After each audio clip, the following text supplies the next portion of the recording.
Hi everyone, welcome back to my channel. My name is Akin, and on this video I want to talk about my journey with my relaxed hair. I know I've benefited from watching other people's journeys and other people's wash days and other people's relaxer days, so I figured that I wanted to introduce this series by actually talking a little bit about my journey and how I've gotten to the point where I am now. So I am one day post my relaxer. I got a relaxer yesterday.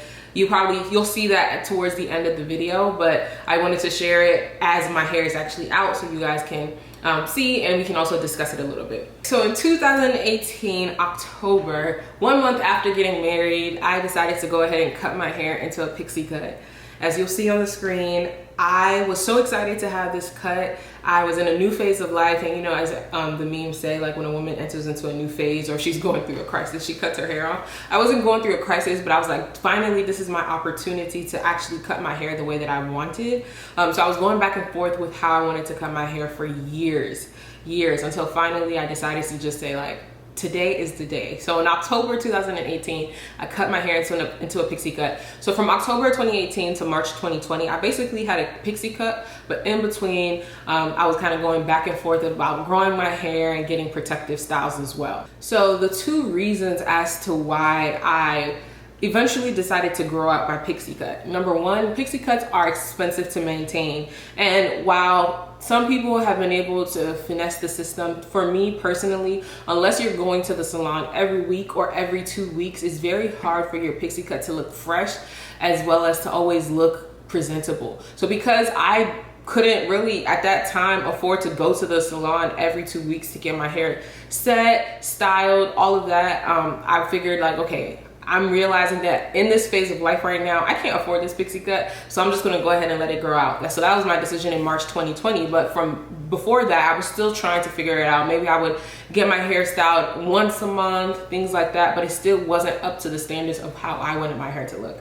And then the second thing is, I realized my hair always tended to look like matronly, like it just made me look old with certain cuts. And I realized your pixie cut, the way you actually have your hair cut, is very important. And throughout my pixie cut journey, I was going to different stylists, which is probably the mistake that I made. So I couldn't find the cut that I actually liked, that was easier for me to maintain on my own, that actually fit my face and also still made me look the way that I kind of envisioned myself looking with the pixie cut. So because of that, those two reasons, and I couldn't really get it down, I was like, okay, let me just go ahead and grow this hair out. So because I was going back and forth about wanting to grow my hair out, there would be times where I would get braids. I could barely get braids. I would have my hair in braids for a long time. I would have a lot of new growth. And then as soon as I would take my braids out, my hair was in such an awkward phase or awkward length that I felt like all I could do was go back to a pixie cut.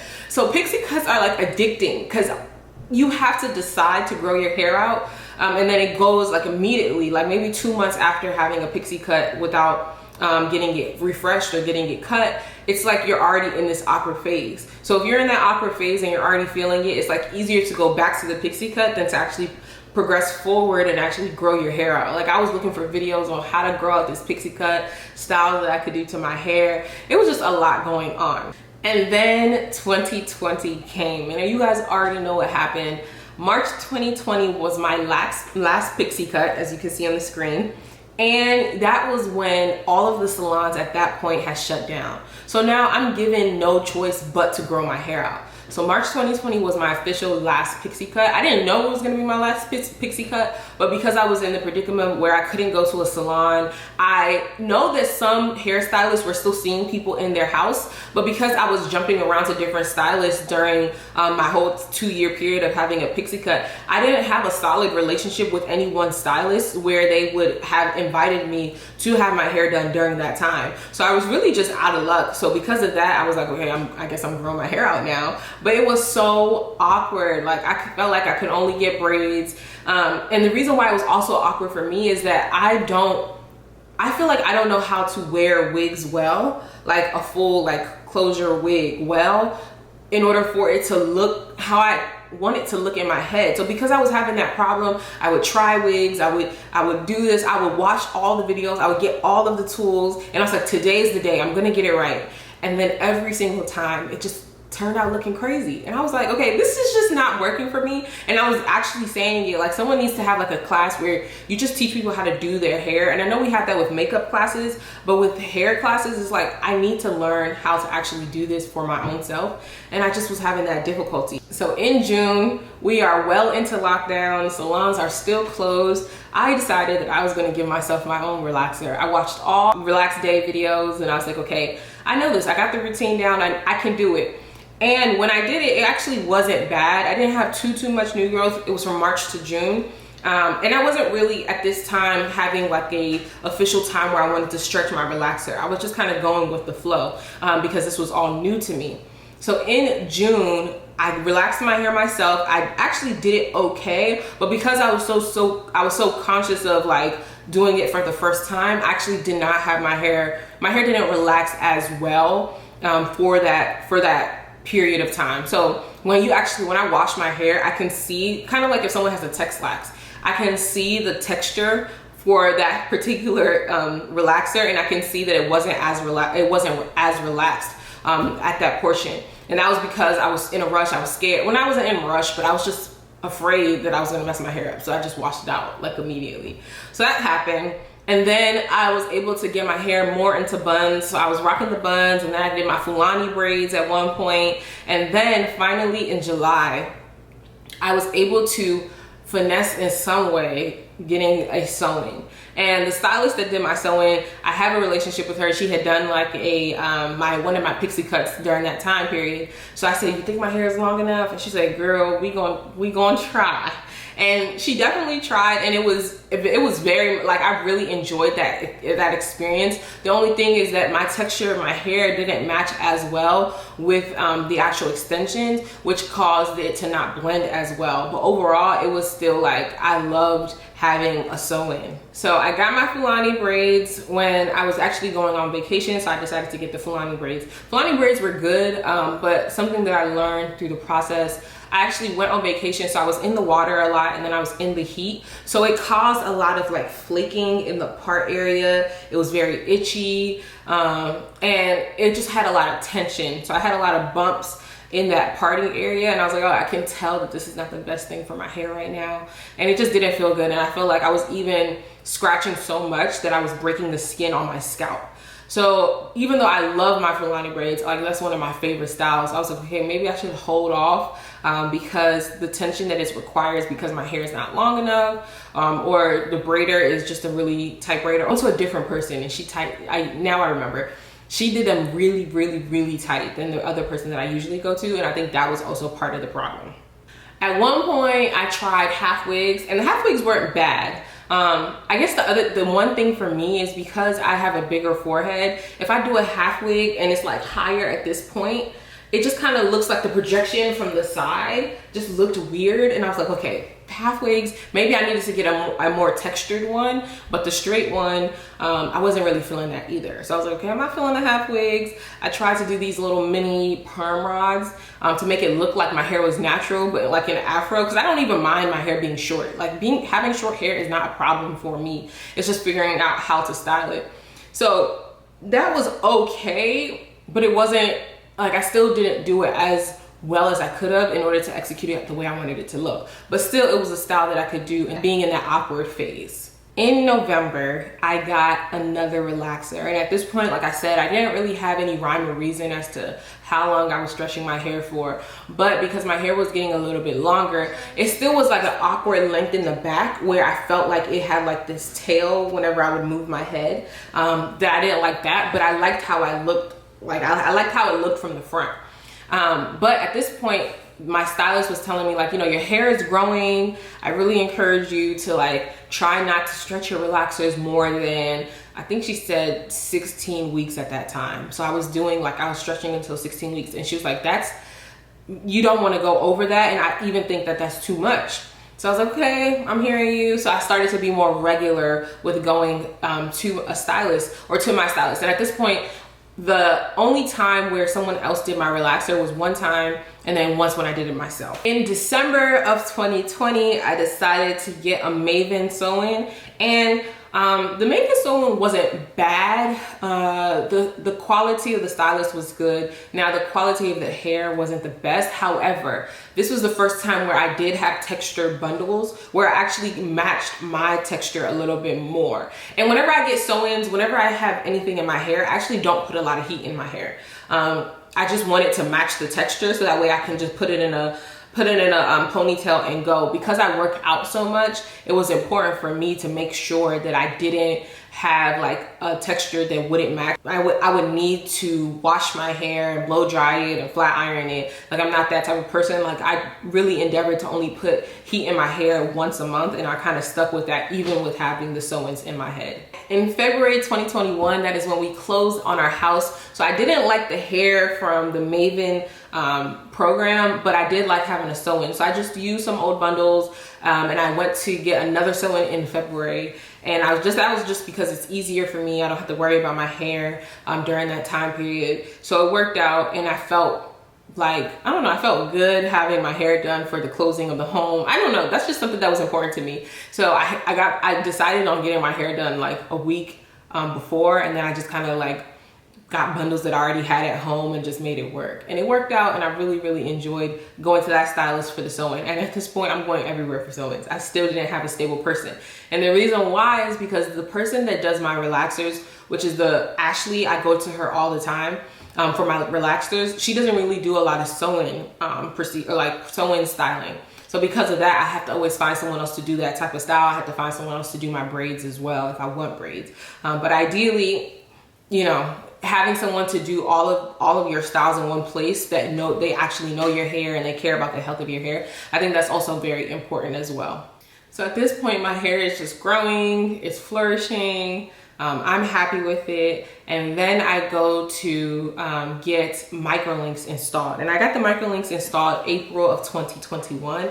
So that's this year. So I got a relaxer and I got Microlinks the same day. Now, Microlinks don't have that much tension, but I will say that I probably shouldn't have had the Microlinks done on the day that I actually got the relaxer, but my hair was looking slick, y'all. I mean, I know I have pictures on the screen, but the way my hair looked, I mean, that install from this whole like journey was my favorite install. Like, when I had the Microlinks in, I was moisturizing and sealing my hair. I had my wash routine. My Microlinks did not fall out with that stylist. Like, that was the perfect install. It was a perfect length because I don't really care about like my lengths being really long. I just really wanted to blend. And I mean, everything was like flawless. I loved having that install so much. The hair would tangle a bit, and that would worry me because I was nervous that the hair was going to tangle with my hair and therefore breaking my hair off. So because this is my first time getting Microlinks, the whole time the Microlinks are in my hair, I love having the Microlinks, but I'm low-key like thinking like my hair is like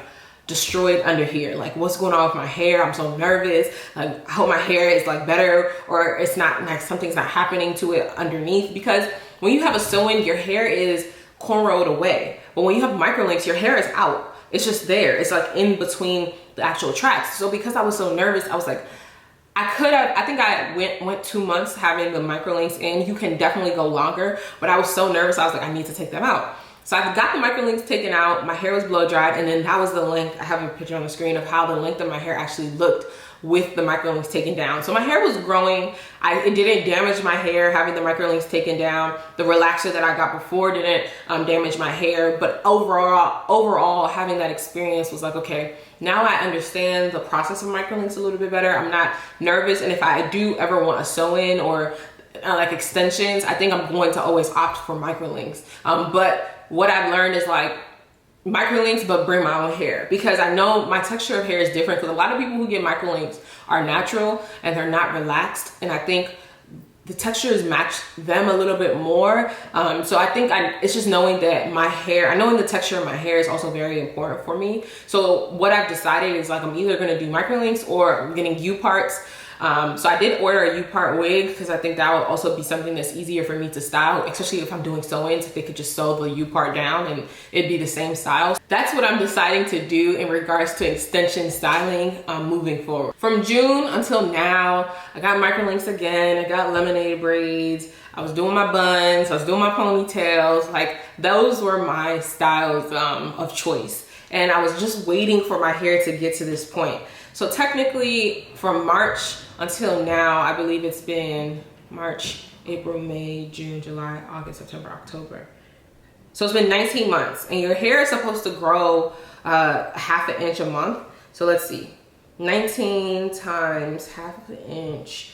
I would have had 9.5 inches of growth, supposedly. So I definitely think, I don't know, if you look at it maybe, I don't know, I think that's 9.5 inches. Every time I get a relaxer with Ashley, she does trim my hair. So my ends stay blunt. And I really liked this style yesterday because today I tried to take the things out and it wasn't looking the best. But I really liked how blunt it makes, like this style makes my hair look. And I just really enjoy that. So I just asked her to wave it out and that was different for me. Now I'm gonna share with you guys my most recent relaxer routine video. It is relaxer day. I was gonna show my new growth, but it has officially been 12 weeks since or post relaxer. I was gonna measure it. I did all of that just to say I want to measure my new growth. So my hair has come a long way. It has. You can't really measure. I wish I had like a stand-up ruler, but you can't do that. Anyways, I can measure about an inch of growth, and I think that's important because 12 weeks is what? 3 months. Your hair grows half an inch a month, supposedly.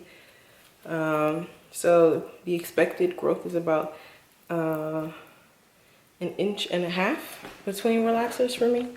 My hair is very, very rough right now to the point of it's just a lot. So anyways, we're about to go to Ashley. Ashley has been doing my hair since I was natural when I was in college.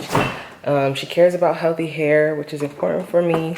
And she does the relaxers where you're not overlapping the relaxer on the previously relaxed hair, which is also important. So yeah, let's go get this hair. I do go to the salon to get my relaxers, and there's a couple of reasons why. When you watch a lot of people's relaxer routines, they usually have someone there with them, like a buddy of some sort, a mom to help them. I don't have that because I just live with me. It's just me and my husband at home, and no, we're not doing that. So because of that, I just figured like it's better for me to actually go to someone to actually do my relaxer and also to do my trim. Because I don't have that assistance at home, and I honestly like it. The only thing that I don't like about the process is if you watch a lot of relaxer routines, adding that protein right after, like sitting and doing your protein, that's not something that I'm always able to do because I'm also getting it done at a salon. So usually what I do is that 1 week after my relaxer or after my style, I actually go in and add that protein treatment. So Olaplex number 3 or the Plex Defense, one of those actual serums or products in order to rebuild the protein in my hair that I've lost due to the relaxer. But one thing that we did discuss, me and my stylist, was I have been stretching my hair for 12 weeks consistently. So I've gone 12 weeks to get a relaxer. Once it hits like maybe 8 weeks, I noticed that my hair is it's just not manageable because it's so thick at the root. And I don't actually have thick hair, so let me not say thick. It's very kinky, so that way it's very hard to comb through. And as soon as I'm combing through my hair, I'm losing a lot of hair due to shedding. I can't really manage my hair. All I can do, and because it's also at an awkward length, all I can do is put it in a ponytail or like put it down or put something on top of it. Like I can't really manage it. And even when she was doing it yesterday, she was like, yeah, this feels like it's too long. Like, because what happens is the hair that you have, like you have the natural new growth, and then you have relaxed hair at the end. What she says is that when you have that relaxed hair at the end and you have like that point where it's relaxed hair at the end and on the left you have your new growth. The new growth hair is stronger than your relaxed hair. If you stretch for a really long period of time and maybe you're manipulating your hair, even in the slightest. So I wasn't really like manipulating my hair, but even if I'm trying to put it into a bun or I'm combing through it, I'm moisturizing and sealing and I'm snapping my hair, what happens, it can snap at that point. And when it snaps at that point, that's what causes a lot of breakage because you're stretching for too long. So I'm going to try moving forward to do an 8-week stretch versus a 12-week stretch. So I already have my next appointment booked. And it's just really the reason why, the logic behind stretching is wanting to make sure that you have enough space so that when you're laying down the actual relaxer, it's not overlapping with the hair that's already relaxed. And sometimes if you relax sooner than 8 weeks, or even be sooner than 6 weeks, you don't have enough new growth where it's causing a lot of damage to that point, and then that causes your hair to break. So we've done 12 weeks, we've done 16 weeks, I've done way longer, I've done like 5 months at some points. And I think the happy medium that we're seeing in order for my hair to continue to grow out would be around that 8 weeks. Because throughout my hair, if you actually look, I do have some shorter pieces, which we feel like is indicative that my hair is snapping at that point. So in order to kind of reduce the amount of manipulation, we're gonna try the 8-week mark and see how that goes. And also, if I feel like I don't have enough new growth, I can always reschedule the appointment. But that is my current journey, and that is what I'm doing. And I hope that this video helps you. If you're growing out a pixie cut, don't worry, I can relate. I know there's not a lot of styles that you can do. You are gonna be in an awkward phase for a long time. I'm still in an awkward phase. My hair still looks awkward to me sometimes, most of the time. So I will say, like, you know, just stay encouraged, take your vitamins, drink your water, stay on your routines, even if your hair is short. But if you have the goal of growing your hair out, just stick with the routines, because in the long run, it will pay off. Thank you guys so much for watching. If you are interested in following my relaxed hair journey, please do subscribe. And if you have any questions, feel free to leave them down in the comments. All right, bye y'all. You're right, I'm wrong. You knew all along I was foolish. Thought I could do it on my